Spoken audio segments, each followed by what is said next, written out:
রুই মাছের একই রকম রান্না খেতে যখন ভালো লাগছে না, তখন অতিরিক্ত কোনো মশলা ছাড়া কম তেলে এই রকম একটা রেসিপি প্রত্যেকের মুখের স্বাদ বদলে দিতে পারে। নমস্কার, আমি দেবযানী, আর দেবযানীর রান্নাবান্নায় আপনাদের সবাইকে আরও একবার স্বাগত। আগে থেকেই আমি কয়েক পিস রুই মাছ ভালো করে ধুয়ে নুন হলুদ মেখে প্রায় 15 মিনিট রেখে দিয়েছিলাম। কড়াইতে সর্ষের তেল দিয়ে তেল ধোঁয়া ওঠা গরম হয়ে গেলে মাছের পিসগুলো ছেড়ে দিয়েছি। যে কোনো মাছ ভাজবার সময় তেল কড়াইতে দিয়ে খুব ভালো করে গরম করে তারপর মাছ ছাড়লে কড়াইতে আটকে যাবে না। মাছগুলো দুদিকেই এই রকম লালচে রং হওয়া পর্যন্ত ভেজে তুলে রাখবো, আর একইভাবে বাকি মাছগুলোকেও ভেজে নেব।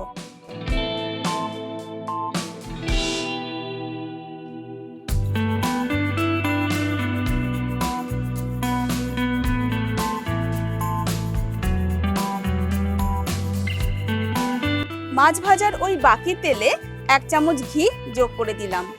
কালারের জন্য গরম তেলে সামান্য একটু চিনি দিচ্ছি, আর দিচ্ছি কিছু গোটা গরম মশলা, একটা শুকনো লঙ্কা। ফোড়নগুলো কয়েক সেকেন্ড ভেজে নেব, তারপর দেব একটা বড় সাইজের পেঁয়াজ কুচি, সঙ্গে 2টো তেজপাতা। ফোড়নের সঙ্গে তেজপাতা দিলে অতিরিক্ত ভাজা হয়ে কালো হয়ে যেত, তাই তেজপাতা পরে দেওয়াই ভালো। মিডিয়াম ফ্লেমে পেঁয়াজগুলো মিনিট 3 সময় নিয়ে ভাজার পর পেঁয়াজের কালারটা একটু চেঞ্জ হয়ে এলে দিয়ে দিলাম টমেটো পেস্ট। আমি একটা টমেটো পেস্ট করে রেখেছিলাম।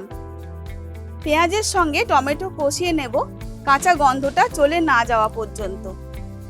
একটা বাটিতে নিচ্ছি 1 চামচ জিরের গুঁড়ো, 1.5 চামচ ধনের গুঁড়ো, 1 চামচ লঙ্কার গুঁড়ো, 1 চামচ কাশ্মীরি লঙ্কার গুঁড়ো, 1 চামচ আদা বাটা, আর 1 চামচ হলুদ গুঁড়ো। সামান্য জল দিয়ে গুলে মশলাটা রেখে দিয়েছিলাম প্রায় 15 মিনিট। এখন এই মশলাটা দিয়ে দিলাম। মশলাটা দেওয়ার পর পেঁয়াজ আর টমেটোর সাথে মিডিয়াম ফ্লেমে একটু সময় নিয়ে কষাতে হবে। আমার এই চ্যানেলে আমি একদম ঘরোয়া সাধারণ রেসিপিগুলো আপনাদের সঙ্গে শেয়ার করি। এই রকম সাধারণ ঘরোয়া রেসিপি যারা পছন্দ করেন তাদের কাছে আমার চ্যানেলটা সাবস্ক্রাইব করে আমার পাশে থাকার অনুরোধ রইল। মশলাগুলো কষাতে কষাতে একটু জল দিয়ে দিয়েছি, এতে করে মশলা কড়াইতে লেগে যাবে না আর কষানোটাও ভালো হবে। মশলা থেকে তেল রিলিজ হয়ে গেছে। এই সময় একটা বাটিতে 2 চামচ গুঁড়ো দুধ 1/2 কাপ গরম জলে ভালো করে গুলে নিয়ে এতে দিয়ে দিচ্ছি।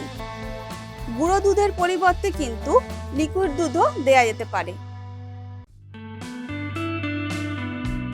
আমি আরেকটু গ্রেভি রাখবো, তাই গ্রেভির পরিমাণ অনুযায়ী গরম জল দিয়ে দিলাম। জল দেওয়ার পর বেশ কিছুটা সময় নিয়ে ফোটাতে হবে। এই সময় গ্রেভির পরিমাণ অনুযায়ী নুন দিয়ে দেবেন।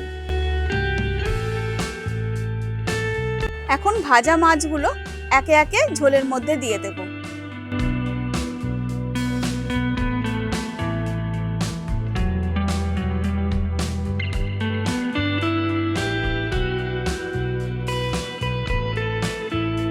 মাছগুলো ঝোলে দেওয়ার পর 2 মিনিট ফুটিয়ে গ্যাসটা অফ করে দেব।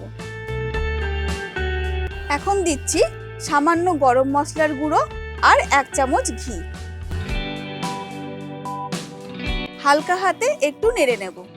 তারপর স্ট্যান্ডিং টাইম পর্যন্ত ঢেকে রাখলেই আজকের এই মাছের রেসিপি হয়ে উঠবে আরও সুস্বাদু। তাহলে বন্ধুরা, আজ এই পর্যন্তই। আবার আসবো নতুন কোনো রেসিপির সঙ্গে। ততক্ষণের জন্য সুস্থ থাকবেন আর ভালো থাকবেন। ধন্যবাদ।